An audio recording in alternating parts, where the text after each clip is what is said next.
Hey guys, tonight we time travel back to a sleepy summer afternoon in the 1850s. The air is thick with birdsong and the slow creak of wooden porches.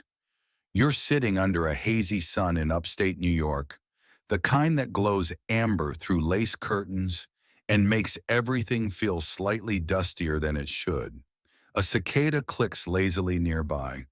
Your brain, already half melted by the heat, begins to wander. And that's when you notice her.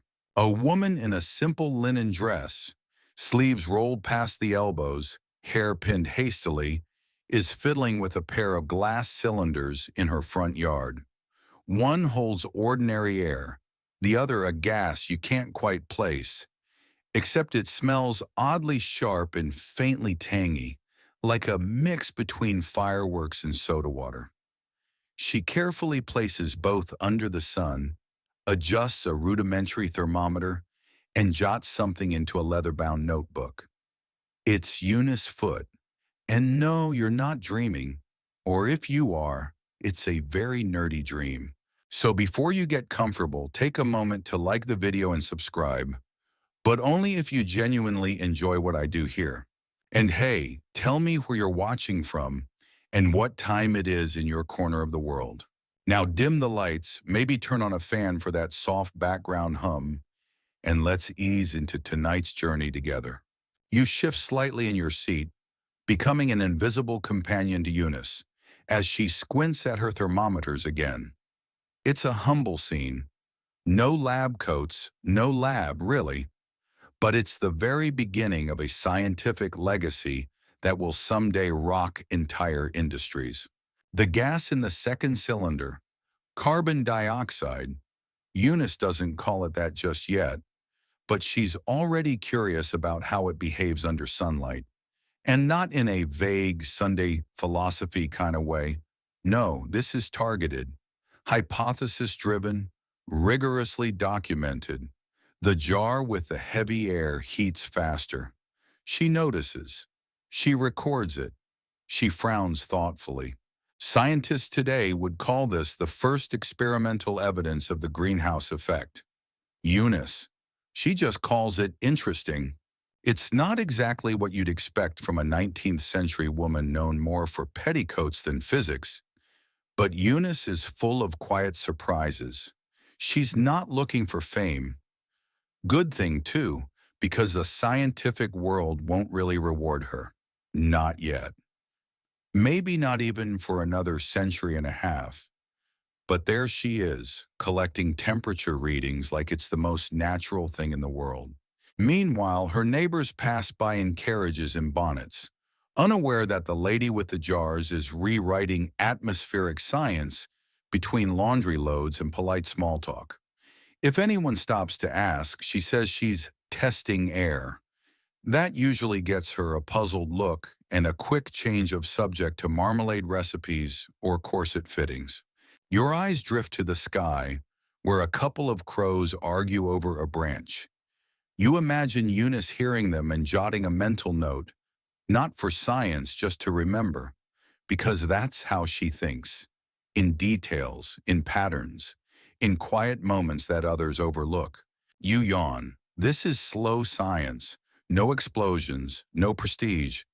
But that's part of its magic. It feels oddly soothing to watch someone work with such patience, such gentle intent.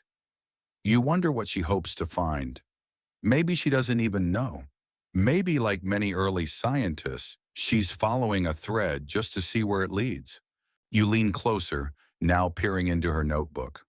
Her handwriting is tidy, slanted, the ink faded just enough to feel antique. Heat increases more rapidly in carbonic acid gas, she's written. That's what they called CO2 back then. Carbonic acid gas. Sounds fancy. Almost poetic. There's no doubt she's onto something. But the words will sit in that notebook for years, collecting more dust than recognition. She'll write a paper. It'll get read by someone else, in front of a group of male scientists who nod and then mostly forget. You sigh. Yeah, we'll get there. For now, you're just watching. A woman, some glass tubes, a notebook, a sunbeam that knows no bias. But even in this humble moment, a mainstream fact peeks through. Carbon dioxide, even in small concentrations, traps heat. It's how Earth stays warm enough to be livable. Without it, our planet would be an uninhabitable snowball. With too much, well, let's just say you'd need more than sunscreen. What makes this all a little extra delicious is that Eunice figures this out without knowing the term greenhouse effect. It hasn't been coined yet. Heck, even the idea of global warming is more science fiction than concern in her day. And yet here she is, planting the first seeds. A fringe tidbit? Well, Eunice wasn't just a scientist. She was also a poet. No, really, she published verses about love, nature, and the universe. It's kind of perfect, isn't it? The woman who quietly measured the warming properties of CO2 also wrote tender lines about the sun and air. Try finding that combo on LinkedIn today. As the sun sinks lower, Eunice gathers her jars, making notes on the cooling patterns. You follow her inside, where the wooden floors creak and her kids thump upstairs. There's no lab assistant, no grant funding, and certainly no audience. Just one woman and her insatiable curiosity. And here's the thing. Scientists still argue whether her work directly influenced later climate studies. Some say she was too obscure. Others argue her paper laid dormant too long. But maybe that doesn't matter. Maybe it's the quiet footsteps that mark the deepest trails. You feel your eyelids getting heavier. The sun outside is a soft peach now. You imagine the heat in that jar of carbonic acid gas slowly fading as dusk settles. But the warmth, that lingers. You slide deeper into the scene now, into the faint smell of linseed oil and sun-warmed paper. The room is dim but alive, every shelf a monument to curiosity. Glass vials sit like miniature time capsules. Stacks of yellowing pages lean precariously in corners. A cat snoozes on a stool, unconcerned by the scientific revolution brewing a few feet away. Eunice Foote stands in the middle of it all, brushing a smudge of graphite from her wrist, adjusting her spectacles with one slightly ink-stained finger.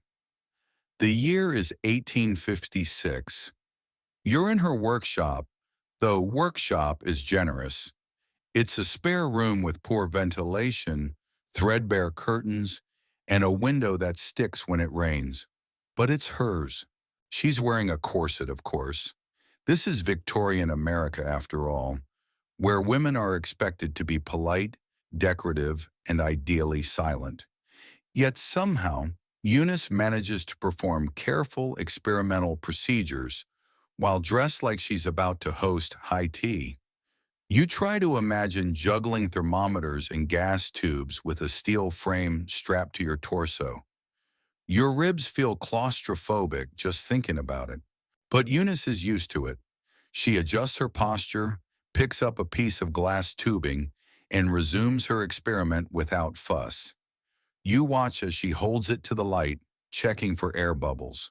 Her breath is steady. She could be baking bread. Instead, she's altering humanity's understanding of the atmosphere. Now that's multitasking. She doesn't make a big show of it. She doesn't even speak aloud. She just moves, precise, deliberate, serene. You imagine her humming softly, perhaps an old parlor tune, as she measures the angles of the sunlight streaming through her southern window. Her daughters burst in at one point, laughing about something outside, probably frogs or a runaway hoop skirt, and she smiles, setting down the glass to tuck a curl behind her ear. Then just as quickly, she's back to her instruments. The balance between motherhood and scientific rigor, managed like a tightrope act on a swaying beam. You glance over her shoulder again. Today she's comparing the heating properties of different gases: ordinary air, carbon dioxide, hydrogen. She's carefully measuring how much each warms under sunlight, using matching cylinders and thermometers sealed with cork. It's quaint by modern standards, but it works. Here's your mainstream fact for the night. Hydrogen heats the slowest. Eunice documents it clearly. That's because hydrogen is a very light molecule. It doesn't absorb infrared radiation well. But carbon dioxide? Different story. It soaks up heat like a sponge. She doesn't yet know why exactly. Quantum mechanics and spectroscopy are still dreams in someone else's brain. But she sees the evidence, and she trusts her eyes. This kind of simple comparative experiment would feel at home in a high school classroom today. That's the brilliance of it. Science doesn't always need million-dollar labs and whiteboards full of squiggles. Sometimes it needs patience, curiosity, a room with sun, and a woman willing to ignore everything society says she can't do. You notice something quirky as Eunice pauses to flip through her notes. She's using old sheet music as scrap paper. Ink bleeds through ghostly staves of quarter notes, mingling with equations and half-finished thoughts. There's something poetic about it, like the science is dancing just a little. Speaking of quirky, did you know that in the 1850s it was believed by many that bad air, called miasma, caused disease? Not germs, not bacteria, just funky air. Doctors carried pomanders of herbs. Cities burned tar to purify the atmosphere. Against that backdrop, Eunice's interest in gas behavior is almost rebellious. She's not just studying air, she's making sense of it. You lean against the wall, letting the stillness wrap around you. You can almost hear the soft scratch of her pen as she writes. The highest effect of the sun's rays I have found to be in carbonic acid gas. She underlines it. She knows it matters. You wish you could tell her how much. Because here's the rub. Eunice will submit this work to the American Association for the Advancement of Science. It'll be accepted. But she won't be allowed to present it because she's a woman. The paper will be read aloud by a male colleague, Professor Henry, at the 1856 meeting in Albany. He'll do a decent job, polite, academic, but her name will barely register, and no one will follow up. Not for a long time. Still, you sit here with her now, in this moment before disappointment, before erasure. You watch her eyes sparkle with discovery, the thrill of pulling order from chaos. She's not bitter yet. She's just full of wonder. Outside, the cicadas drone again, slower now, like they're winding down for the evening. The sunlight has shifted. Long shadows creep across the table.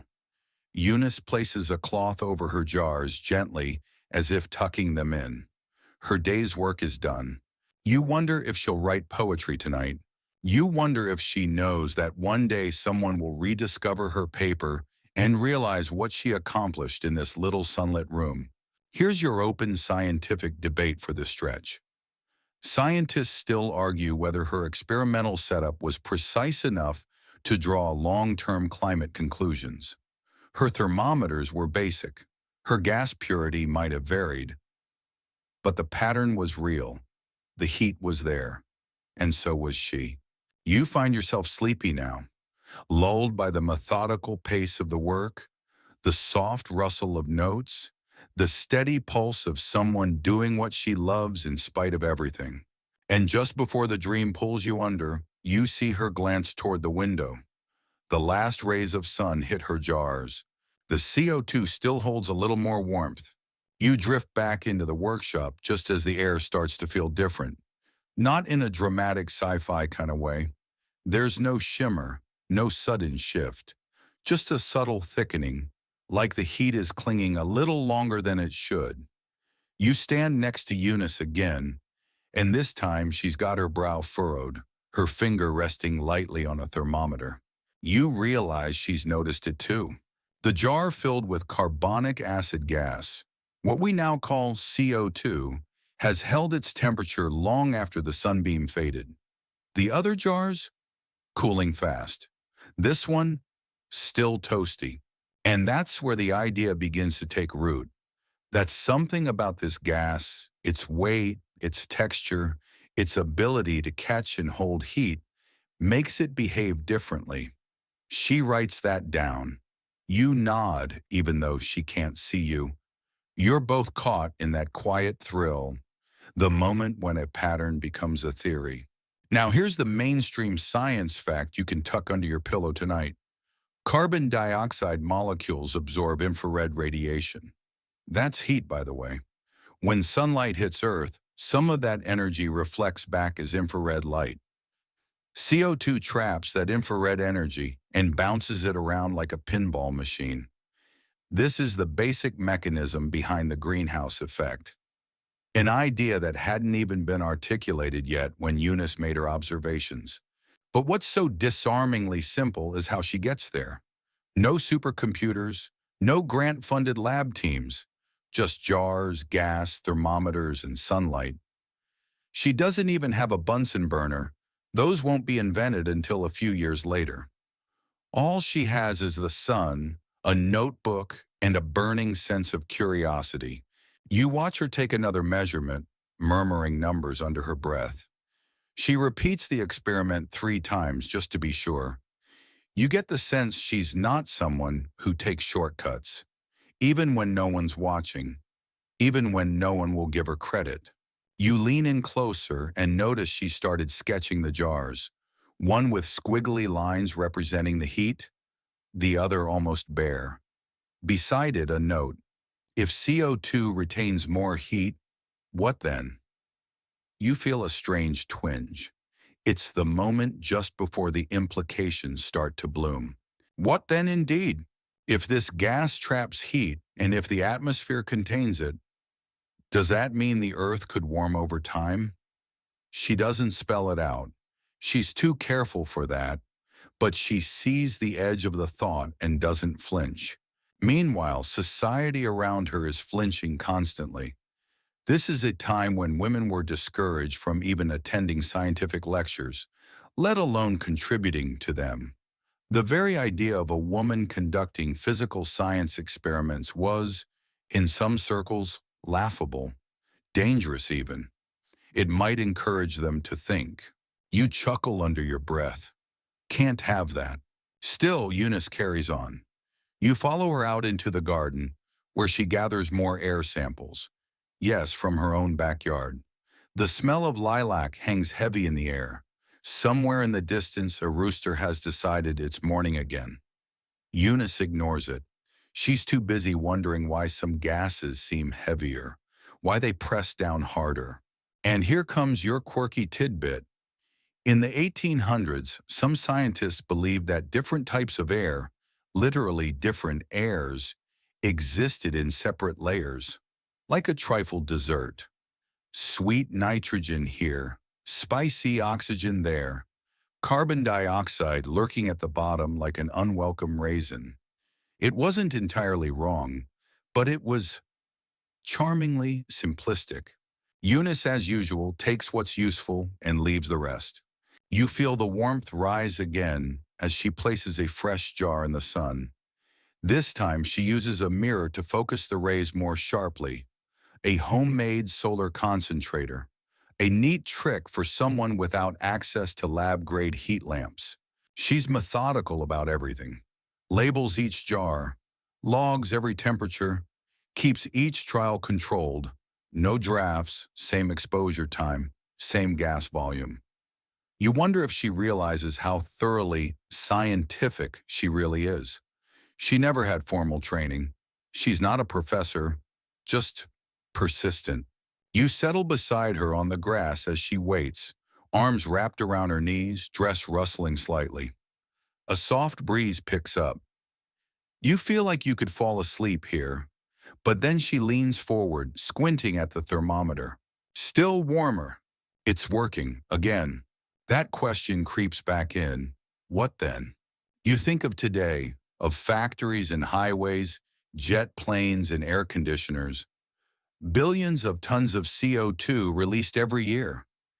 You glance down at that warm jar, suddenly feeling the weight of it. Scientists still argue whether Eunice truly grasped the long-term implications of her work. Some say yes. She connected heat, gas, and sunlight.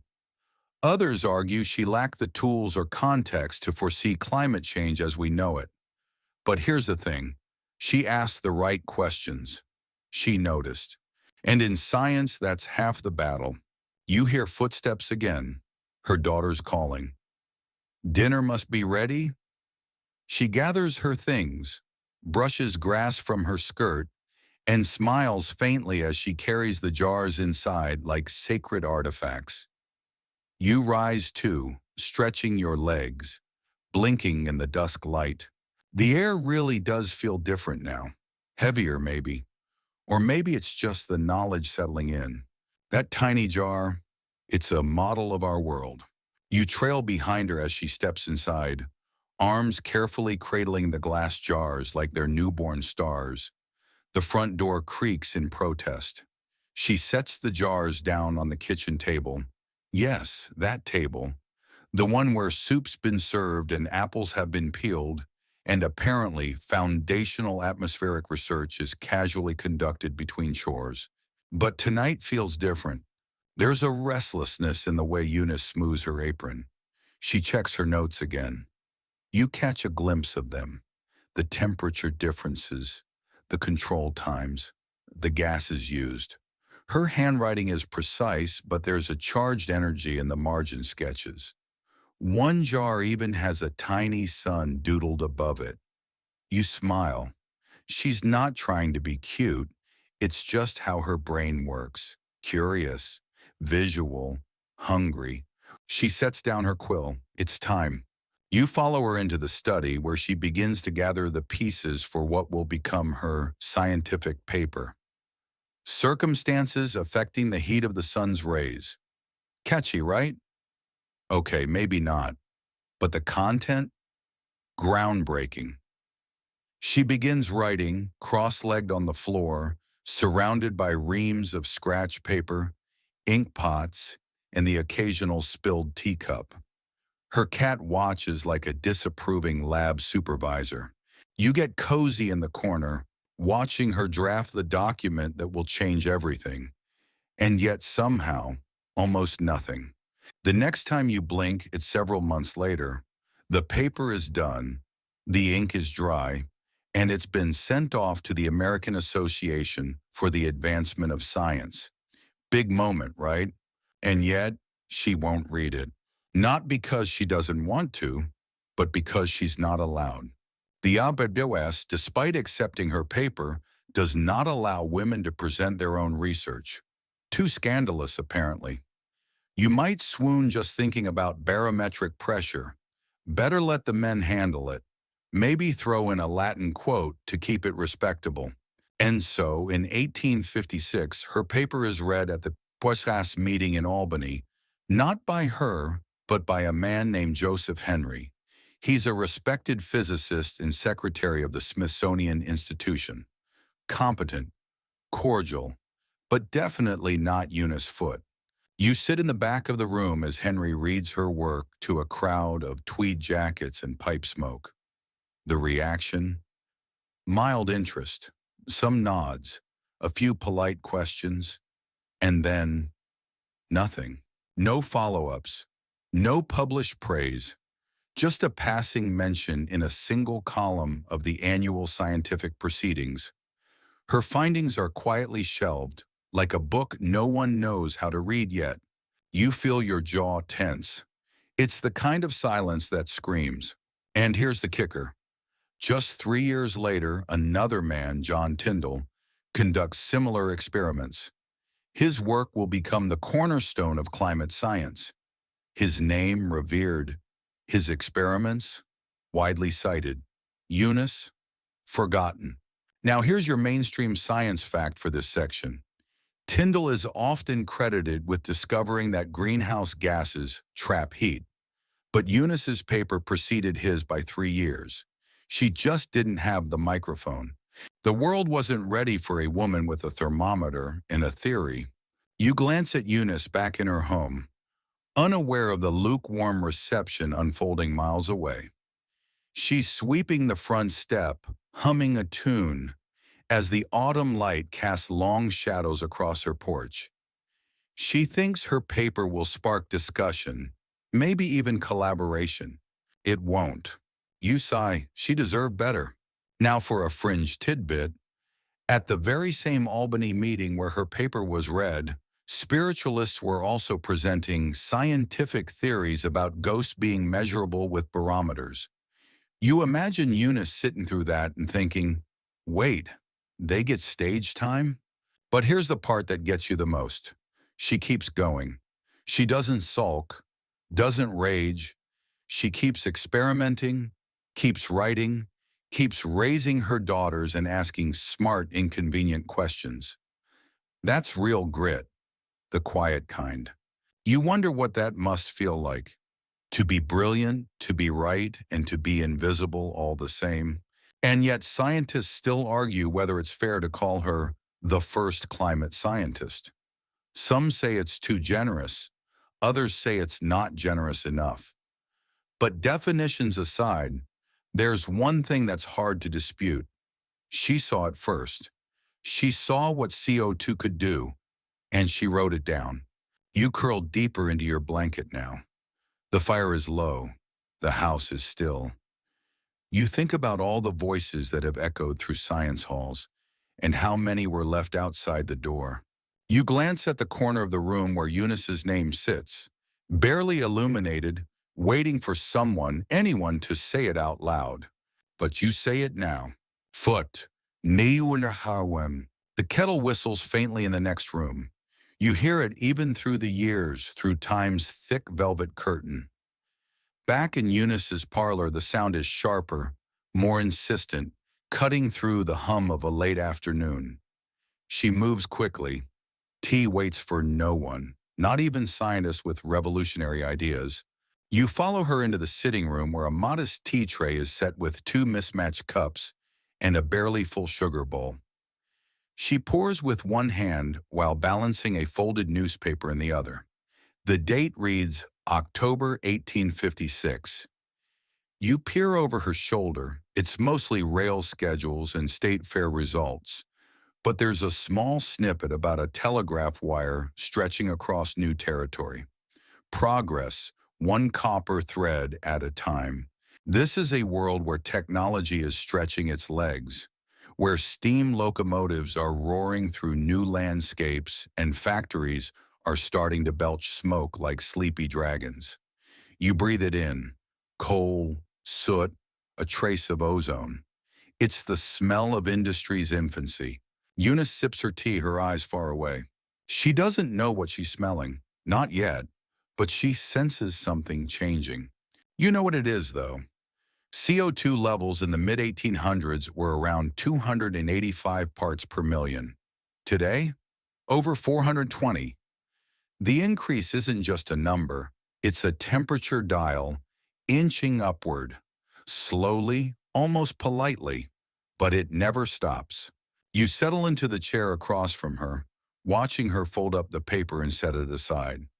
On the small table between you sits a stack of letters and a physics book bound in cracked leather. She opens the book and flips to a page she's marked. Something about radiant heat. That's your mainstream science fact. Radiant heat is what we now call infrared radiation. It's the type of energy emitted by the Earth after it absorbs sunlight, and certain gases like CO2 and water vapor are really, really good at trapping it. That's what makes them greenhouse gases. And Eunice? She's one of the first to experimentally document that idea.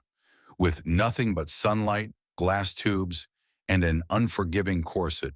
You take another sip from your imaginary cup and glance around the room. There's a telegraph key in the corner. Elisha's, most likely. He's her husband, a patent attorney and occasional inventor himself. They talk science over dinner sometimes. You imagine lively debates, ink-stained fingers gesturing over roast chicken and boiled potatoes.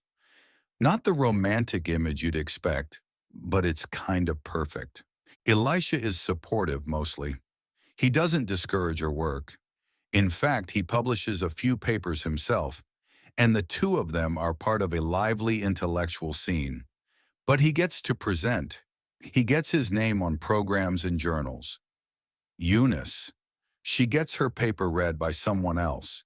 Still, she writes. Still, she tests. And here comes your fringe tidbit. Some 1850s scientists believed that radiant heat traveled not through empty space, but through a mysterious substance called luminiferous ether, like air for light. They were wrong, of course, but they clung to it for decades. Sometimes science doesn't let go easily. Eunice, meanwhile, quietly builds a more accurate picture. She doesn't need invisible ethers to explain what her jars show her, just sunlight, heat, and time, and a frustrating lack of validation. You both hear the ticking of the mantle clock now. It's oddly loud in the silence. She closes the physics book and jots down a few lines in a small notebook. You peek, just a line about today's weather, and a curious thought. Why does air near hills feel warmer at dusk? You smile, she's always observing, always collecting. Outside, a carriage rattles past, its wheels crunching on the gravel. The world moves on. No one's shouting her name in the streets. No newspaper headlines celebrate her findings. But something in the air has shifted, even if no one can quite feel it yet. You look back at the fire crackling low. It feels warm, warmer than it should for this time of year. Probably just your imagination. Or maybe not. Scientists still argue whether the Industrial Revolution marked the true beginning of human-caused climate change. Was it steam engines? Coal furnaces? Mass deforestation? The moment is blurry, the slope is slippery, but it started somewhere around here, didn't it? When smoke began to meet sky, when carbon that had been buried for millions of years started to rise. You sit with that thought for a moment. The room settles, the cat snores, the teacups clink. And Eunice, she flips to a clean page and writes 3 words. Sun, gas, heat. It doesn't look like much, but it's everything. You lean back into your chair, the upholstery creaking. You can almost feel your pulse slow, your thoughts melt into the warmth of the fire. Eunice adjusts the lamp, adds a log, and watches the flames dance. Her day's work is done. Yours too. And the tea, it's cold now. The lamp flickers gently now, casting warm shadows across the room where Eunice dozes in her chair. Notebook balanced precariously on her lap. You hear the low, rhythmic ticking of the mantle clock, each second folding softly into the next.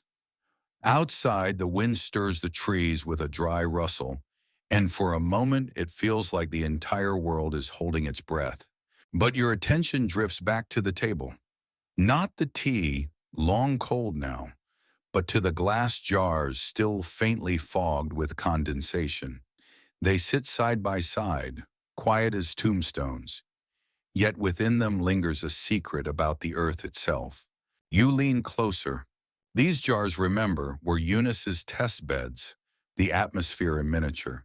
And without realizing it, she has recreated something astonishingly close to the conditions that shape our planet's climate today. It's a greenhouse model. Crude, sure, but conceptually spot on. You imagine explaining this to someone from her time. Yes, we call it the greenhouse effect. The Earth lets sunlight in, but gases like carbon dioxide trap the heat, just like these glass cylinders. You pause. And by the way, in the future, we'll fill the sky with these gases so fast that it'll start to melt ice caps. You can almost hear the awkward cough and the clink of a teacup being set down very, very slowly.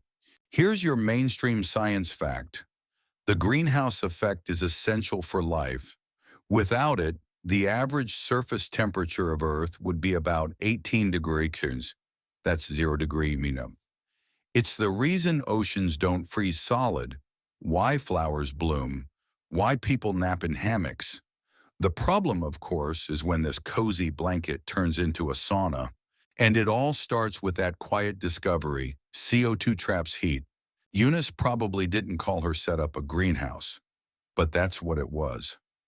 Not a botanical paradise filled with tomato vines and aphids, but a simplified, elegant model of the way solar radiation dances with atmospheric gases. Sunlight enters, infrared stays, the warmth lingers. And here's the delicious irony.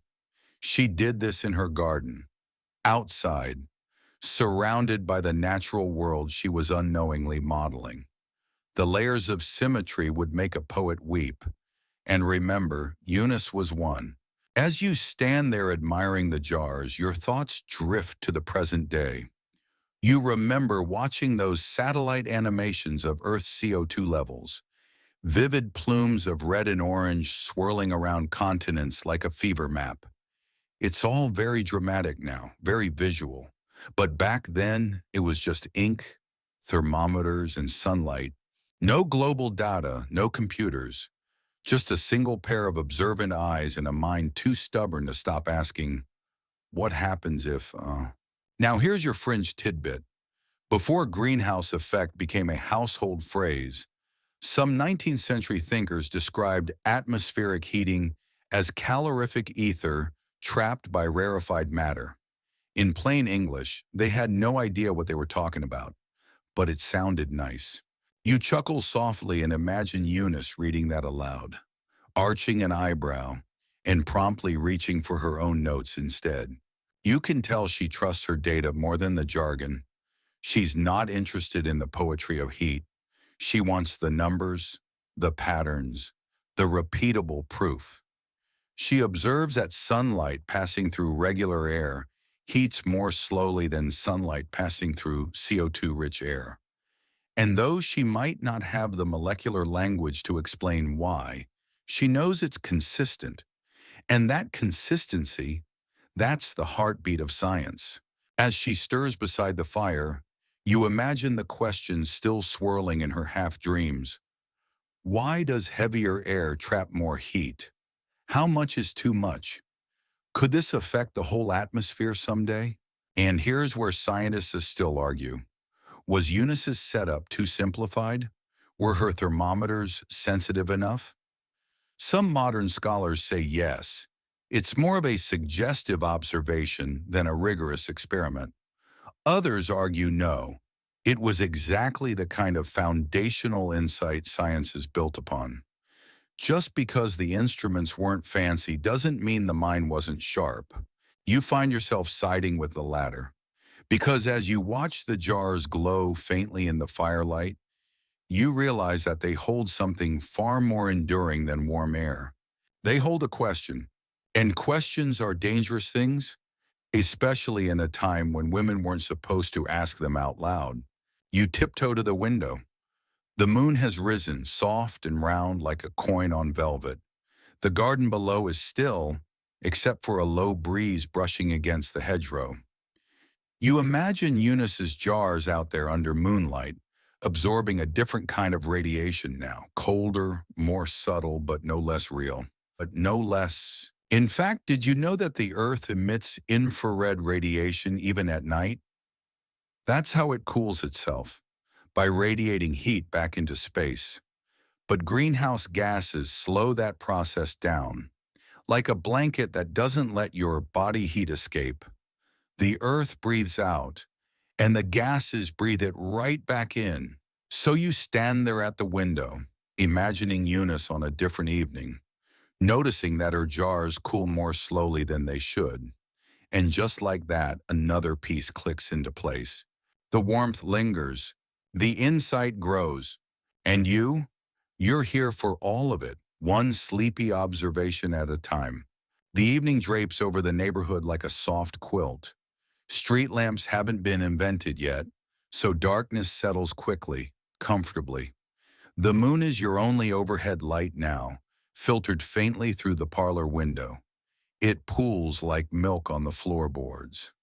You stretch, glance toward the clock. It's later than it feels, but you don't want to leave yet. Because tonight, Eunice and Elisha Foote are hosting, well, not a party exactly, more of a gathering, a salon as they'd call it, a place where minds mingle, even if the seating arrangements still obey the rigid customs of the era. You find yourself in the drawing room, where lace doilies and stiff-backed chairs compete for dominance. Guests arrive slowly, like molecules in a cooled gas. Mostly men, professors, editors, the occasional poet, but a few women too, feathered and corseted, their sleeves whispering secrets as they pass one another. You notice Eunice quickly. She's by the hearth speaking with a gray-bearded gentleman about heat transfer, of all things. His eyebrows are raised, not in mockery, but in surprise. It's clear he hadn't expected this conversation. And yet here they are. Him with his spectacles halfway down his nose.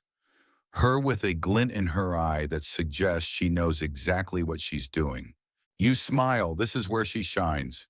Not by force, not by shouting over others, but by quietly refusing to shrink. You slide into a corner, becoming the invisible observer once more. It's warm in here, the fire crackling, the air thick with pipe smoke and perfume. Someone plays a soft tune on a pianoforte in the next room. The notes wander in and out like curious cats. Eunice is explaining her jar experiments now. She speaks plainly, clearly, no fluff, just results. You can see the moment her listener realizes she's serious, that this isn't a parlor anecdote, it's science. But as the crowd grows, you start to notice something subtle, something you've probably seen before. When men speak, others lean in. When Eunice speaks, they glance around, wait their turn to jump in, nod and pivot. It's not rude exactly, just dismissive. One man interrupts her explanation with a long-winded quote from Aristotle. Another corrects her on something she didn't get wrong. A third chuckles and says, "You've clearly read your husband's work quite closely." You can practically feel the second-hand embarrassment, and yet she endures. She smiles, redirects, guides the conversation back to the data. She doesn't bother challenging their egos head-on. That would waste time. Instead, she wields her intellect like a silent scalpel. Each question she poses draws them in. Each answer is just a little too sharp to ignore. Here's your mainstream science fact for this chapter. Heat is not a substance. By the mid-1800s, scientists were finally rejecting the old caloric theory, the idea that heat was a fluid that flowed from hot to cold objects. It's energy, motion, the vibration of particles, and gases like CO2 vibrate beautifully in infrared. Eunice doesn't use the word infrared, that won't become mainstream for a few more decades, but she describes it perfectly. The way sunlight transforms into heat, the way some gases keep it from escaping. The pieces are all there, lying across her conversation like a puzzle waiting to be assembled. You glance toward the punch bowl, where a couple of younger men are laughing too loudly, unaware of the revelation unfolding 10 feet away. Science parties are like that sometimes, bursts of brilliance wrapped in small talk and social gristle. Your quirky tidbit. Did you know that Victorian salons were sometimes judged not by the quality of conversation, but by the quality of snacks served? Almond paste and pressed grapes were status symbols. But Eunice? She'd rather talk about barometric pressure and sunlight angles than serve fig tarts. Still, she brings a tray out mid-evening, balancing propriety with inquiry. She's practiced at this, being palatable without disappearing. She offers sugar cookies to men who've already forgotten her name, and she refills the teacup of a woman who, like her, is here to listen more than she's allowed to speak. You catch snippets of conversation across the room. Debates about phrenology, ugh. Whispers of Darwin's new work, someone quoting Byron far too dramatically. But you stay with Eunice. Her voice isn't loud, but it cuts through. She explains how gases differ not just in weight, but in behavior. She talks about the curves on her thermometer graphs, how CO2 rises faster, holds longer. One guest suggests it might be an error. She smiles thinly and says, "Then I encourage you to repeat it." Mic drop, 1850 style. Here's your open scientific debate for the evening. Scientists still argue whether early social science gatherings helped or hindered scientific progress. Some say they were hotbeds of interdisciplinary innovation. Others argue they diluted serious work into cocktail chatter. But for women like Eunice, they were often the only entry point. As the evening winds down, you step outside into the cool air, your thoughts buzzing. The stars are clearer now, the Milky Way smeared across the sky like spilled salt. You think of all the invisible things, gases, radiation, prejudice, and how they shape the world without ever showing their full face. Eunice appears beside you a moment later, breath steaming in the cold. She says nothing, just watches the stars. You glance at her and think, she belongs in every textbook. But for now, she's just watching the sky, her work folded quietly into her coat pocket, her voice echoing in your ears long after the rest of the party has forgotten what she said. You wake slowly, still wrapped in the hum of last night's salon, the after image of candlelight still flickering in your mind. But the house is quiet now. No murmurs, no teacups, no rustling skirts. Just the creak of old wood as the sun rises and spills soft gold into the study. Eunice is already awake. You find her in the back room, the one with the big window and the cluttered table, tying her hair back as she flips through her notebook. She's reviewing her notes from the previous week's experiments, and you recognize them. The CO2 jars, the differential readings, the reflections on sunlight intensity.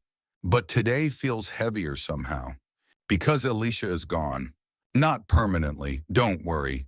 No Victorian tragedy here. He's just on a trip, off at a patent law hearing or some other tedious obligation. But his absence is noticeable. The house is quieter. The weight of all the work, all the child care, all the everything, it's on her shoulders now. And you feel it with her. The moment presses in. You catch her gaze drifting, just for a second, toward the empty seat across the room, the one he usually fills when they talk through her findings. He listens. Sometimes he even offers feedback. But when it really matters, when it comes to standing beside her in the scientific community, his voice falters. You suspect he supports her privately, the way some husbands of gifted women did in those days. Quietly, conditionally, as long as it doesn't cost him anything. He's never cruel, never overtly dismissive, but you sense he doesn't fully understand what she's doing. Not really. And that loneliness, it's the kind that sinks into your bones. Eunice straightens up, brushing the feeling aside. She's not here to wallow. She adjusts the setup again. New jars this time. A different configuration. She's testing something new. You squint at her notes. Water vapor. Now there's a topic. Your mainstream science fact. Water vapor is the most abundant greenhouse gas in Earth's atmosphere. It absorbs heat like a champ, but it's also tightly controlled by temperature. As the planet warms, more water evaporates, amplifying the effect. It's a feedback loop. One Eunice doesn't have the math to model, but she feels it somehow. She adds a few drops of water to one jar, seals it, places it under sunlight. The other jar, dry air, goes next to it. Two tiny greenhouses, two ticking clocks. She sighs, stretching her back, and you glimpse the fatigue just beneath her collarbone. Not from the experiment itself, but from the relentless effort of trying to do this while being everything else. Mother, wife, host, scientist, invisible. And here comes your fringe tidbit. In some Victorian households, it was believed that excessive female intellect could cause infertility. Overheating the brain, they called it. You wonder if Eunice ever overheard that sort of talk. Those whispered warnings that too much thinking might make a woman less suitable. She clearly didn't care. Still, there's a subtle ache in her movements today, as if the silence in the room reminds her that while Elisha speaks at conferences, she waits to hear about it in letters. While he corresponds with patent clerks, she corresponds with no one. At least not about science. No mentor, no rival, no peer. Just sunlight, thermometers, and pages that no one seems to read. The jars heat slowly, as they always do. You feel the warmth accumulate. She watches the difference in temperature. Water vapor inching higher than dry air. Not by much, but enough. She sketches the lines. Curves of temperature plotted on scrap paper that once held her daughter's school assignments. She's always recycling. Nothing wasted in this house. You admire her precision, the way she balances motherhood and discovery without ever labeling one as a hobby. To her, science is not an indulgence. It's how she makes sense of the world. And scientists still argue whether her husband should have done more. Was Elisha progressive for his time? Or just marginally less regressive? He didn't stop her. But he didn't fight for her either. Not where it counted. Not on the public stage. That ache you felt earlier, it's clearer now. Because Eunice wasn't just left off the podium. She was left alone. And yet she continues, jar by jar, day by day. You sit beside her as she reads the new results, brow furrowed. She writes something, taps her pencil, writes something else. Then she stops. The room is quiet again. And then she does something unusual. She laughs. Just once, a soft, tired chuckle. Not defeat, not joy. Just the kind of laugh you give when the absurdity of it all finally lands. The sheer ridiculousness of doing all this, measuring the behavior of invisible gases, while no one seems to care. But she cares, and so do you. You walk with her later that day through the orchard behind the house. Apples are dropping early. She points it out with a raised brow. Unseasonably warm this year, she murmurs. Then she falls silent. You both watch the breeze move the trees, and just before you head back inside, you glance at her hands. Ink-stained, weathered, capable. She's holding the world in them. You return the next morning to the quiet tap of rain on the windowsill, soft as breath. It's one of those rare mornings where everything moves slower, droplets racing down glass, the occasional creak from the roof, the kind of damp chill that soaks into the corners of the house. Eunice is in the hallway, pulling on boots, her coat buttoned to the throat. You follow her out the door into the mist. Today she's not working in the garden or bent over her jars. No, today she's curious about the sky. The air feels different, not just in mood, but in density. The storm is teasing the edges of town, and with it comes that low-pressure hush that makes your ears feel thick. You breathe in, and the air is cooler, wetter, heavier. Eunice closes her eyes and smiles. She's thinking about measurements. Back inside, she clears space on the parlor table, unfolding a yellowed schematic of a barometer. It's one of Elisha's, modified slightly. She's been tinkering with it in secret, tuning it, recalibrating. There's something she wants to know, how pressure shifts in tandem with air composition.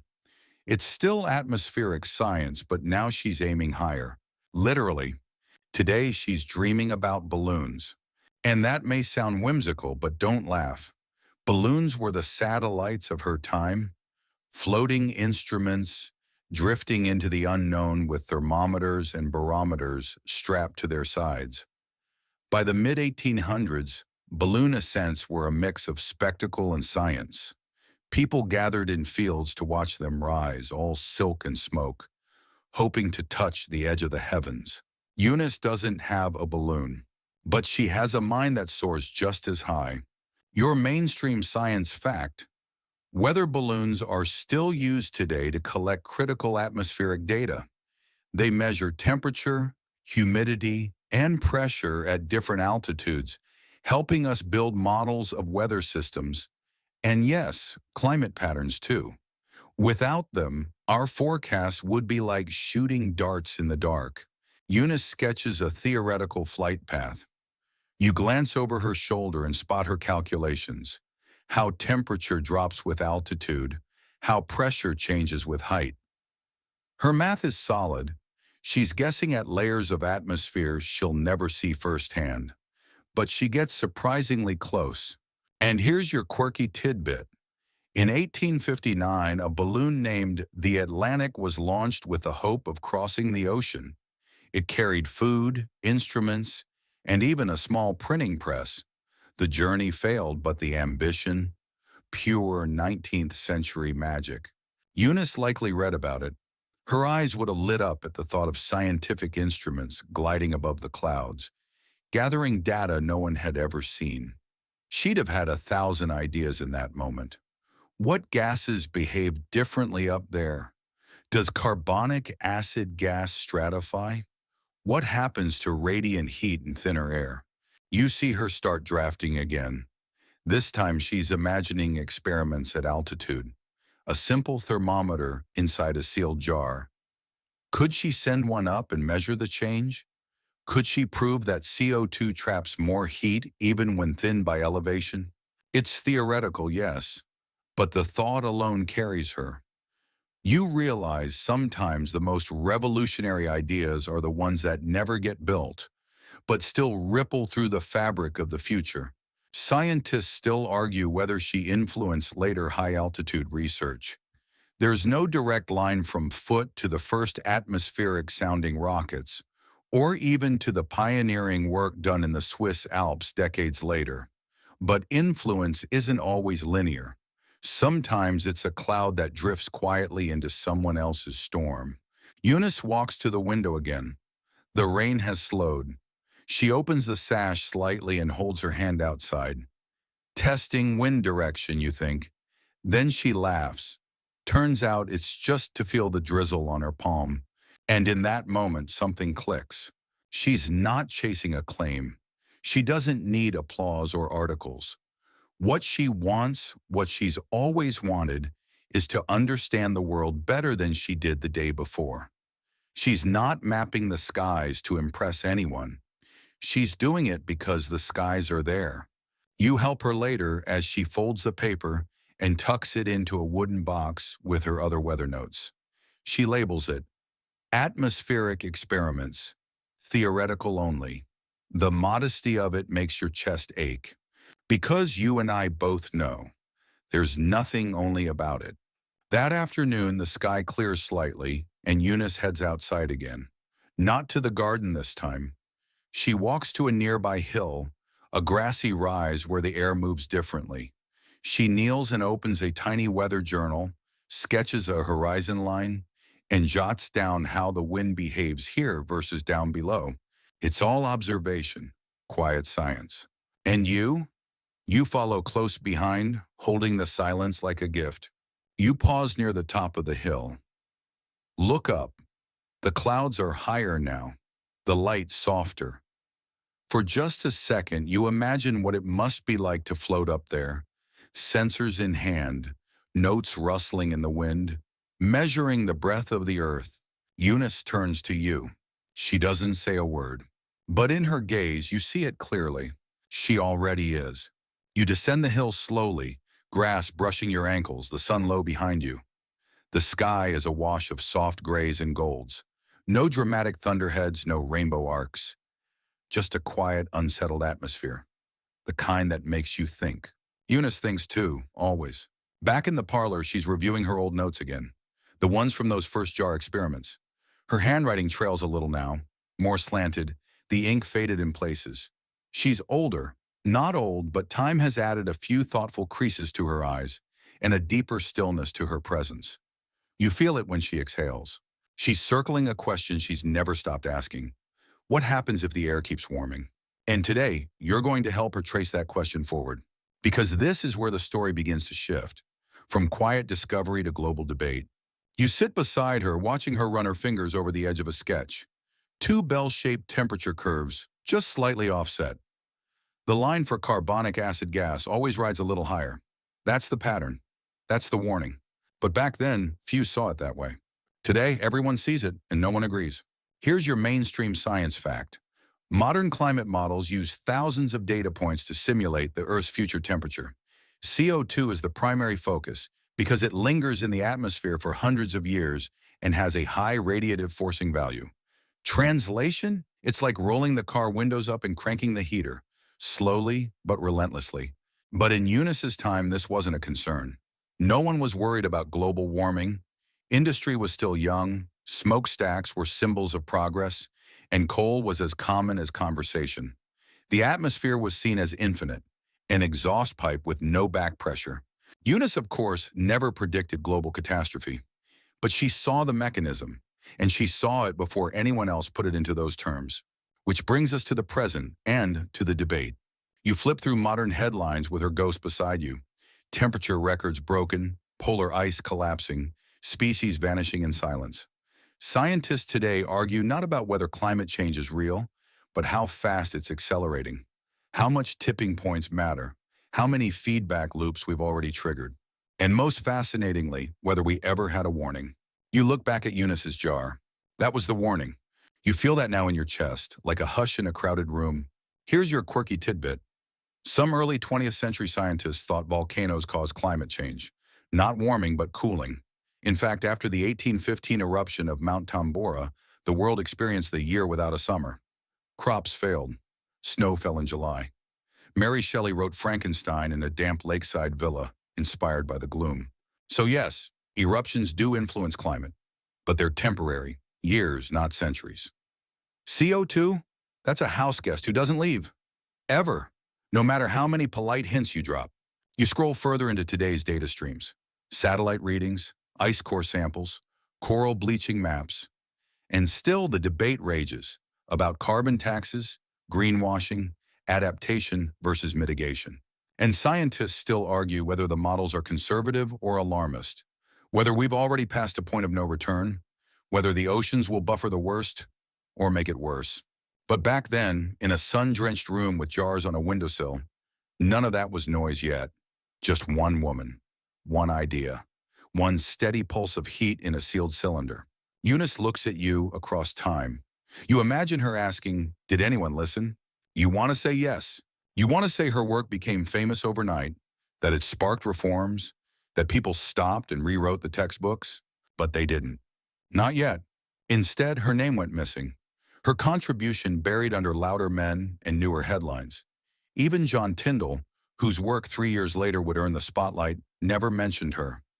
Whether he knew of her or not remains a mystery. History's good at erasing what it deems unnecessary. But heat doesn't forget. You rest your hand lightly on one of her journals, wishing the pages could feel your gratitude.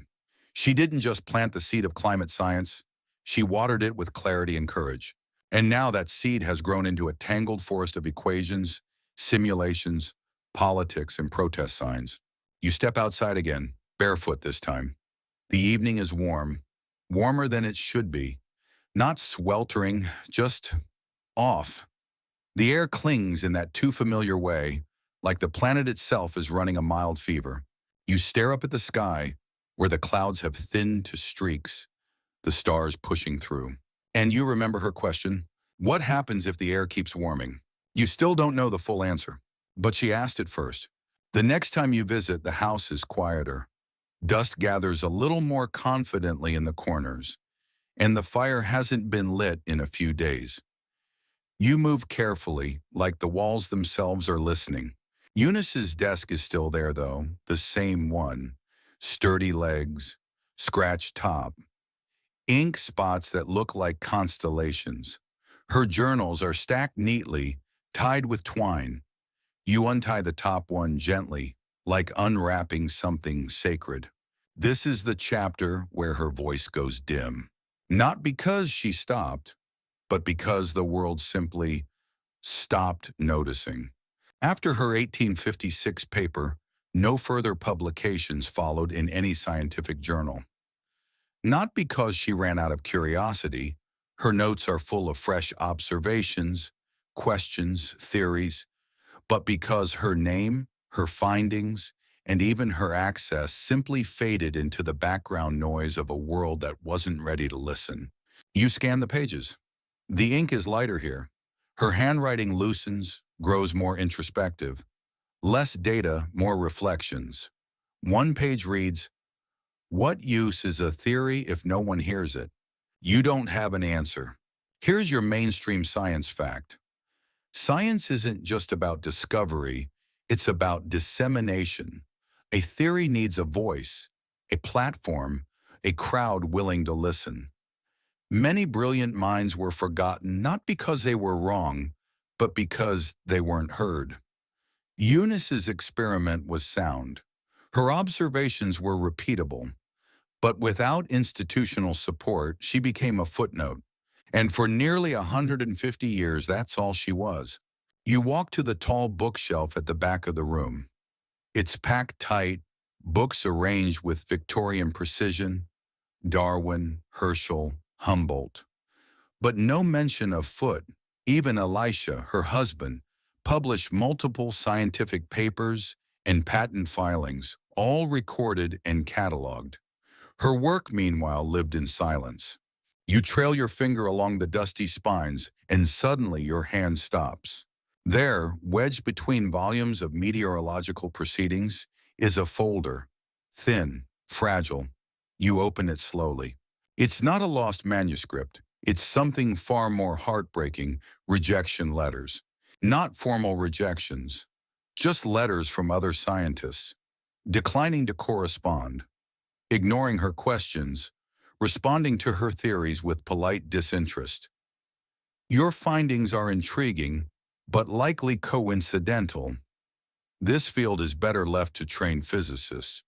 With respect, madam, I suggest you consult your husband. You feel your jaw clench, not because it's shocking, but because it's not. Here's your quirky tidbit. In the 19th century, women were often allowed to contribute to botany, domestic chemistry, and occasionally astronomy, as long as they framed it as a feminine pursuit. Atmospheric physics? Far too rigorous, too political, too manly. You place the letters back carefully. They're part of her history now. Not the part anyone talks about, but a crucial one. And scientists still argue whether her work was truly lost or merely overlooked. Some claim it was archived, just misfiled. Others argue it was purposefully minimized. What's undeniable is this: her name disappeared from the story of climate science. For over a century, no textbooks, no lectures, no citations, she became a ghost in her own field.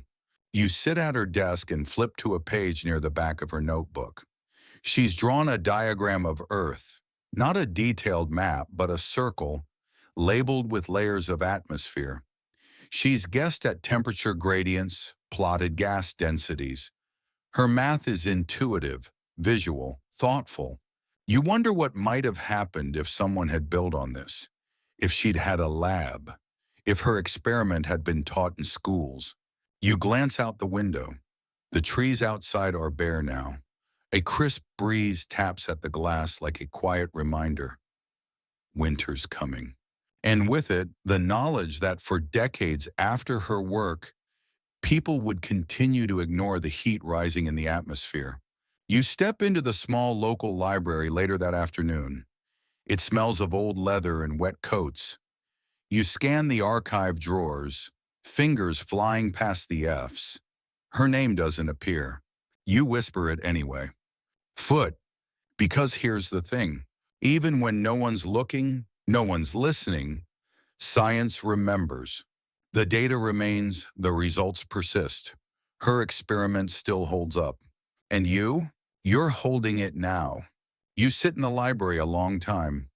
the ticking wall clock, the only thing moving faster than your thoughts.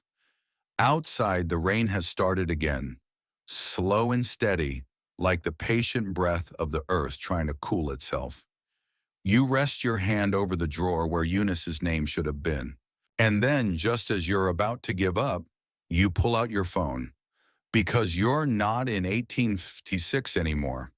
You're in the now, and the now has search engines. You type her name, Eunice Newton Foote, and there she is.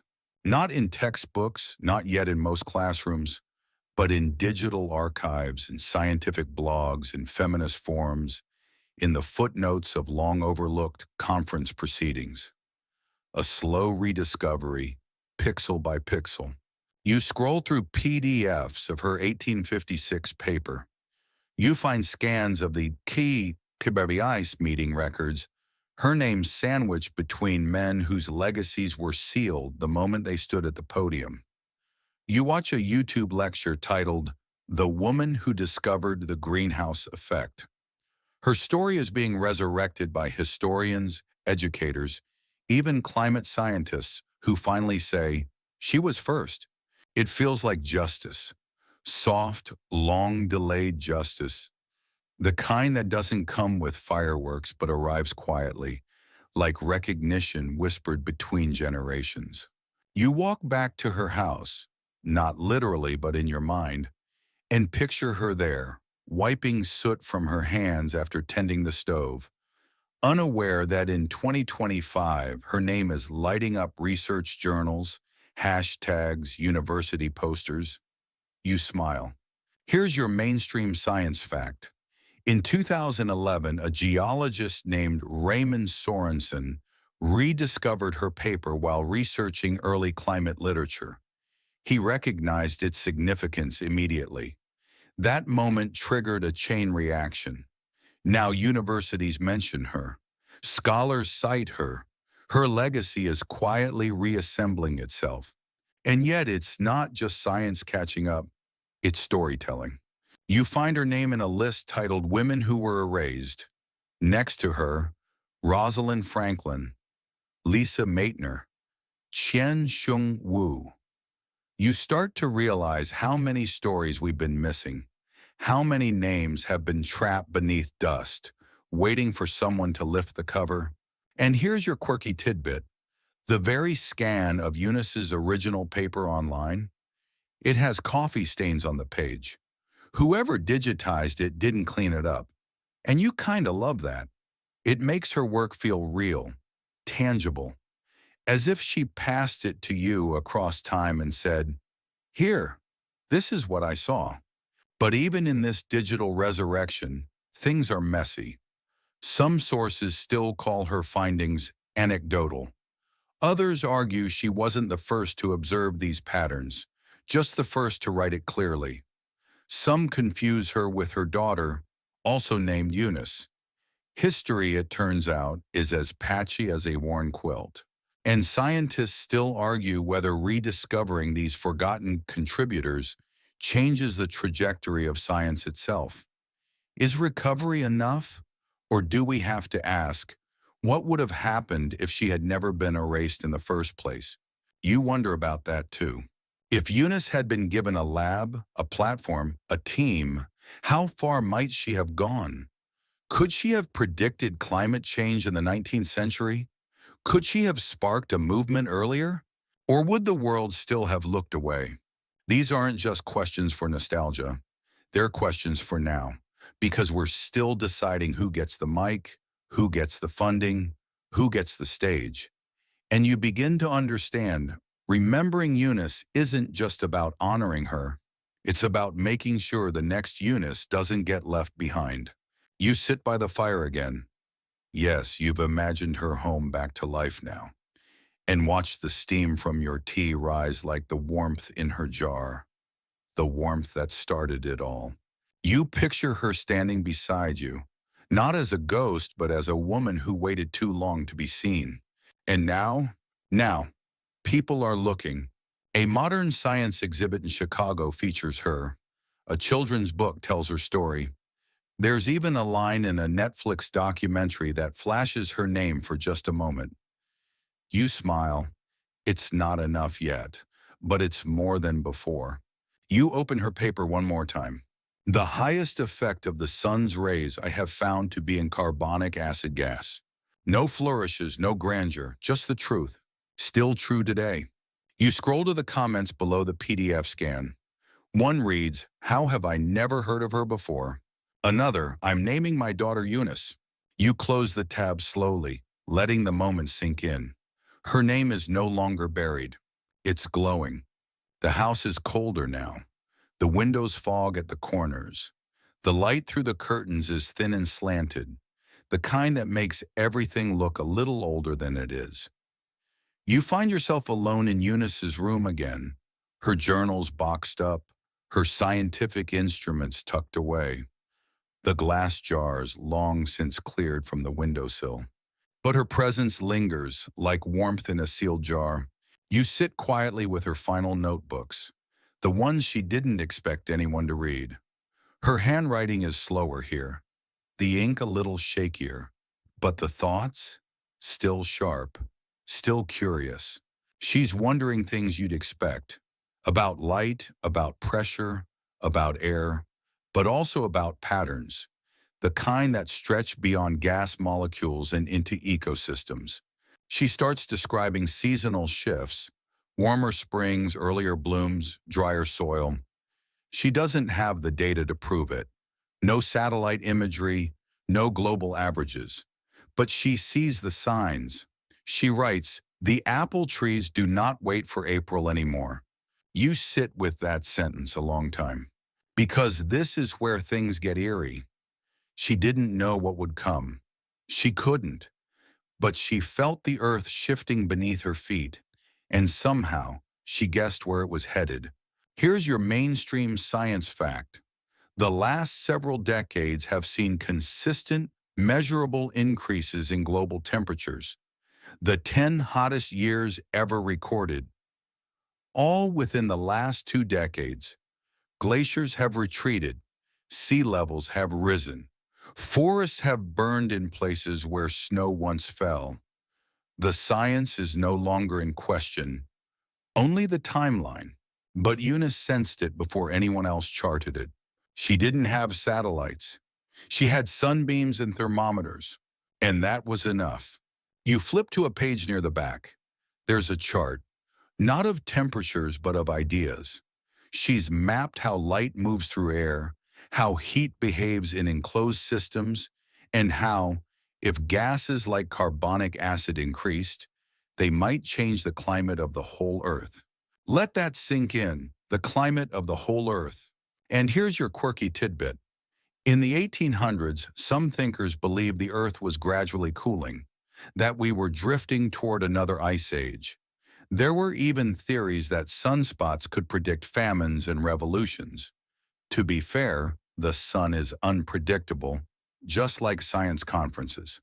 But Eunice's work quietly offered a different future, one where warmth didn't vanish but accumulated, slowly, relentlessly. She didn't use the term global warming, it didn't exist yet, but she circled it, she orbited it. You imagine her at her desk, watching the afternoon light shift across the floor. She's older now, her children grown, her name still missing from the story. But in her mind, there's clarity. She sees it. If gas changes, heat changes. If heat changes, the planet changes. And scientists still argue whether this early insight could have altered history if we'd only listened. Some say no, that industry was inevitable, that fossil fuels were too tempting. Others say yes, that earlier awareness could have slowed our momentum, sparked different policies, different choices, different futures. You reach for the next page. It's not science this time. It's poetry. Lines that read, "The earth draws breath from light unseen, its warmth held close in veils so thin, and should we thicken those bright veils, shall not the balance fail again?" You whisper it aloud, slowly. It's not a theory, it's a warning. A gentle one, almost whispered. You close the journal and place it back in the box. You're thinking now of the ice sheets, of cities by the sea, of forests that used to sing with cicadas and now burn with silence. And you think about how this woman, with no lab coat and no degree, saw it first. She didn't need models. She didn't need climate summits or intergovernmental panels. She needed glass jars and sunlight and time. You walk outside. The wind is picked up. It's warmer than it should be for late fall.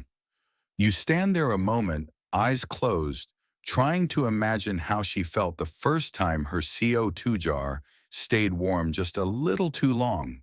You open your eyes, and it's not just the jar anymore. It's the whole world. The wind carries the scent of dry leaves and distant chimney smoke as you stand there, coat collar turned up, watching the horizon blur. Somewhere, probably just out of sight, a car hums by on an asphalt road. You think of coal trains, steamships, carbon trails stitched invisibly into the sky. And you think of Eunice, not as a dusty historical figure, but as a presence, a voice, a warm jar of foresight sealed in a cold room for far too long. You walk back into her world, not through creaky doors this time, but through memory. Her notebook still echoes, her questions still wait. And now we ask, why does Eunice matter more than ever? The short answer? Because the world is catching up to her. The long answer? Well, you're here for that. You begin with the basics. Climate change is no longer a fringe issue. It's a central fact of modern life. Governments argue over carbon budgets. Entire island nations are planning for relocation. Coral reefs bleach. Wildfires burn. Droughts last longer than childhoods. And every one of these conversations begins with a premise that certain gases warm the earth. The mechanism Eunice quietly tested in her sun-drenched jars is now the foundation of global climate policy.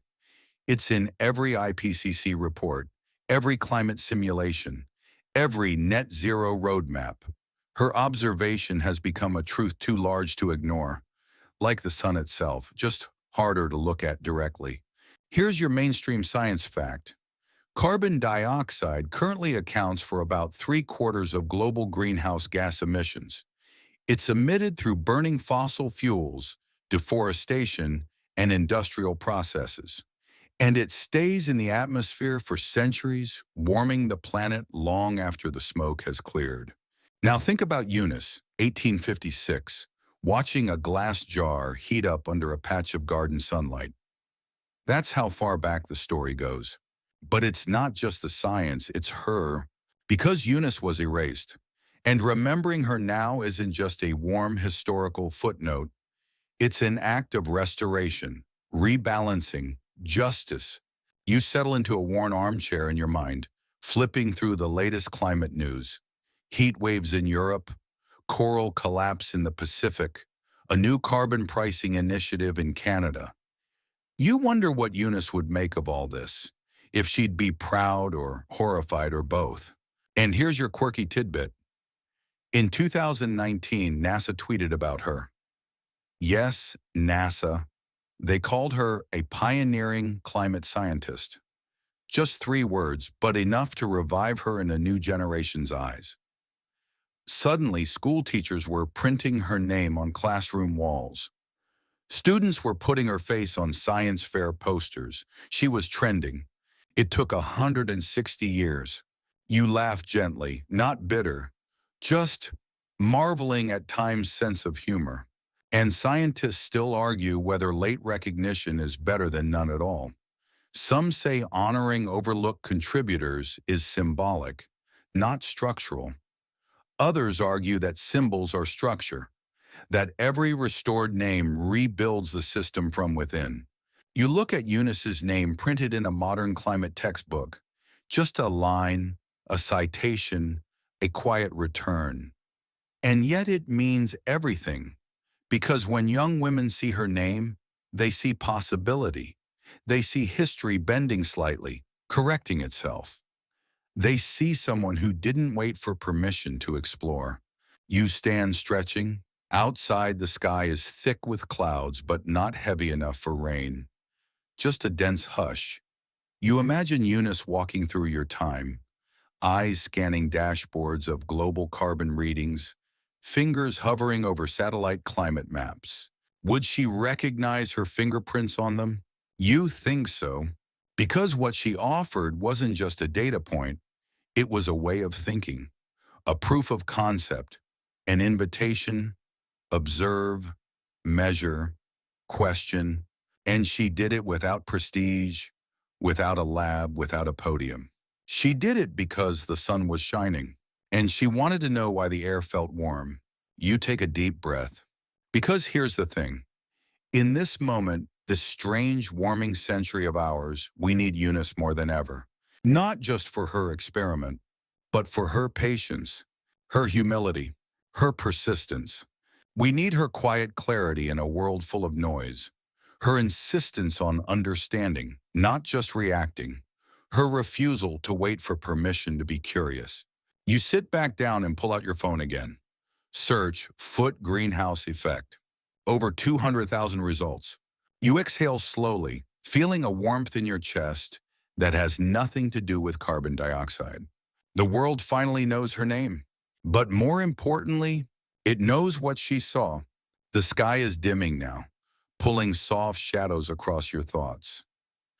You're walking one last time through the world of Eunice Foote, not as a guest, but as someone who knows her, who's sat beside her in the golden hours, who's read her quiet scrawl and listened to the gentle rustle of paper when no one else would. You return to the old house, real or imagined. It doesn't matter now. The door opens for you, as it always does. And on the windowsill, the sunlight catches an empty jar, just so. It's cool now, the heat long gone. But you remember how it once lingered. And you remember why. Eunice didn't leave behind monuments. No giant laboratories with her name chiseled into marble. No statues. No street signs. She left behind notebooks, glass cylinders, a question, and a proof. She left a moment of pause, a pause that stretched over a century. But now you're here, and the pause is ending. You sit down at her desk, just for a minute. Run your fingers along the edge of a weathered notebook. You open it, and there's nothing new to read. But still, you stare. Because it isn't just what she wrote that matters. It's why she wrote. You see it now. She wasn't trying to be famous. She didn't need to predict the exact rise in sea levels. She just saw something curious, something odd, and she followed it, with a steady hand, with a scientist's restraint, with a poet's patience. Here's your final mainstream science fact.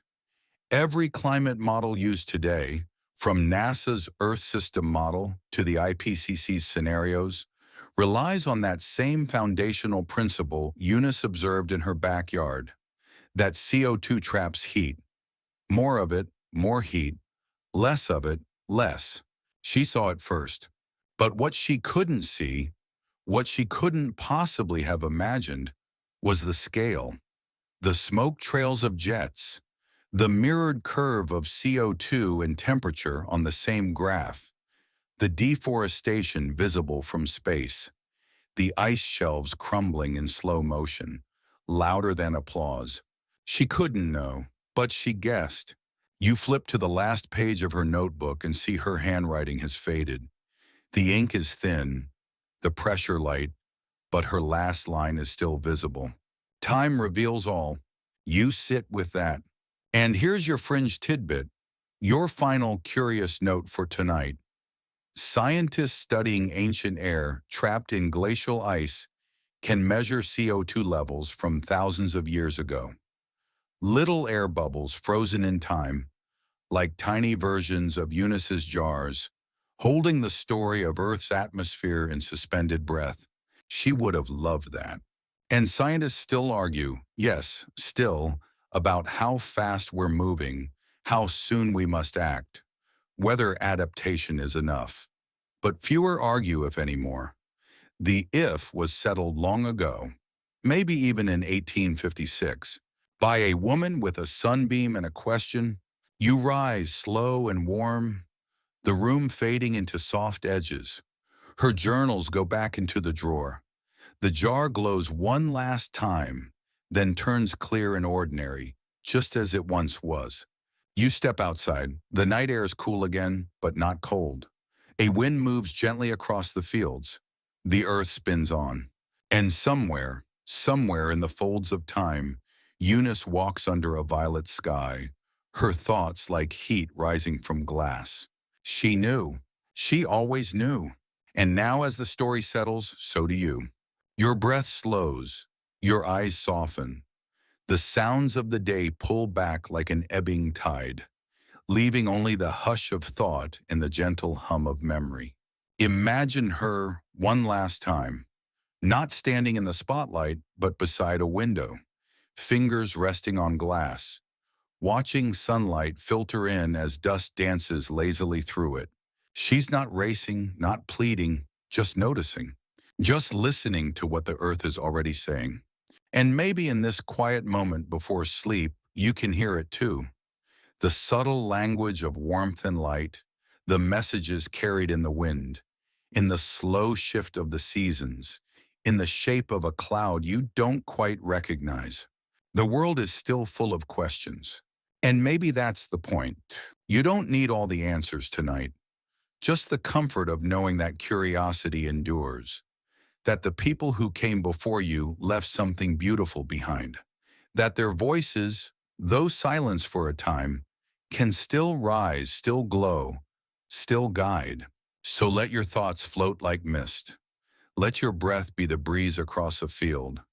Let your body sink into stillness, knowing that the world is wide, but you are part of it, a listener, a witness, a question held gently in the dark. Sleep now. The jars are cool. The sun will return, and the warmth, Eunice's warmth, lingers.